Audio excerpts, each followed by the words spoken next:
আজি আমাৰ কেবিনেট বৈঠকত জুবিন গাৰ্গৰ পৰিয়ালে জুবিন গাৰ্গ ফাউণ্ডেশ্যন বা ন্যাস খোলাৰ বাবে যি সিদ্ধান্ত লৈছে তাকো কেবিনেটে আদৰণি জনায় আৰু এই ন্যাসলৈ ৰাজ্য চৰকাৰে 5 কোটি টকাৰ এটা বৰঙণি আগবঢ়াবলৈ সিদ্ধান্ত লৈছে। আমি ৰৈ ৰৈ বিনালে 2 কোটি 90 লাখ টকা দিছোঁ, কিন্তু সেইটো চিনেমাখনৰ পৰা পোৱা বা GST আৰ্জিত অতিৰিক্তভাৱে ট্ৰাষ্টত যাতে জুবিনৰ স্মৃতি ট্ৰাষ্টটোৱে সুন্দৰভাৱে সংৰক্ষণ কৰিব পাৰে, গানৰ বিভিন্ন ধৰণৰ গীতবোৰ সংৰক্ষণ কৰিব পাৰে, এটা মিউজিয়াম বনাব পাৰে, বিভিন্ন কামত আমি এককালীনভাৱে 5 কোটি টকাৰ এটা ট্ৰাষ্টক সহায় বা আৰ্থিক সহায় আগবঢ়াবলৈ আমি আজি কেবিনেটত সিদ্ধান্ত গ্ৰহণ কৰিছোঁ। পৰৱৰ্তী সময়ত তেওঁলোকে আন আঁচনি দিলেও বা জুবিনৰ সংক্ৰান্তত বা তেওঁৰ স্মৃতিৰ সংক্ৰান্তত আৰু যদি কিবা চৰকাৰক আঁচনি দিয়ে তাৰ ক্ষেত্ৰতো চৰকাৰে ট্ৰাষ্টক সহায় কৰাৰ বাবে সদায় প্ৰচেষ্টা অব্যাহত ৰাখিব। এটা স্পেচিয়েল পাব্লিক প্ৰচিকিউটৰৰ টীম এটা গঠন কৰোঁ।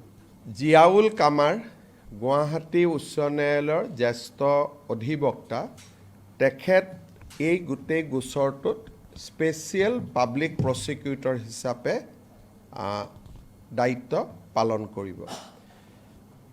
অধিবক্তা ব্ৰজেন্দ্ৰ মোহন চৌধুৰী, তেখেতে এডিশ্যনেল স্পেচিয়েল পাব্লিক প্ৰচিকিউটৰ হিচাপে কাম কৰিব।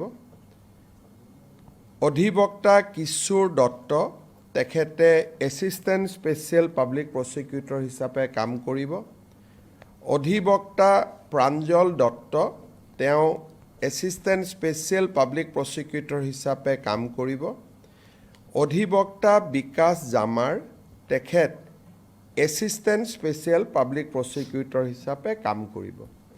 এই 5জন অধিবক্তাৰে গঠিত ন্যায়িক টীমটোৱে এই গোটেই যি আমি চাৰ্জশ্বীট দাখিল কৰিছোঁ, অভিযোগনামা দাখিল কৰিছোঁ, এই গোটেই ন্যায়িক প্ৰক্ৰিয়াটো আগুৱাই লৈ যোৱাত সহায় কৰিব, আদালতক তেওঁলোকে সহায় কৰিব।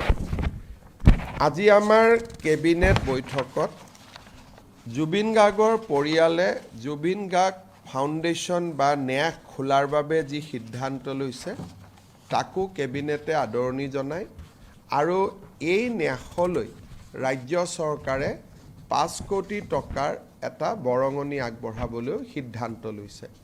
আমি ৰৈ ৰৈ বিনালে 2 কোটি 90 লাখ টকা দিছোঁ, কিন্তু সেইটো চিনেমাখনৰ পৰা পোৱা বা GST আৰ্জিত অতিৰিক্তভাৱে ট্ৰাষ্টত যাতে জুবিনৰ স্মৃতি ট্ৰাষ্টটোৱে সুন্দৰভাৱে সংৰক্ষণ কৰিব পাৰে, গানৰ বিভিন্ন ধৰণৰ গীতবোৰ সংৰক্ষণ কৰিব পাৰে, এটা মিউজিয়াম বনাব পাৰে, বিভিন্ন কামত আমি এককালীনভাৱে 5 কোটি টকাৰ এটা ট্ৰাষ্টক সহায় বা আৰ্থিক সহায় আগবঢ়াবলৈ আমি আজি কেবিনেটত সিদ্ধান্ত গ্ৰহণ কৰিছোঁ।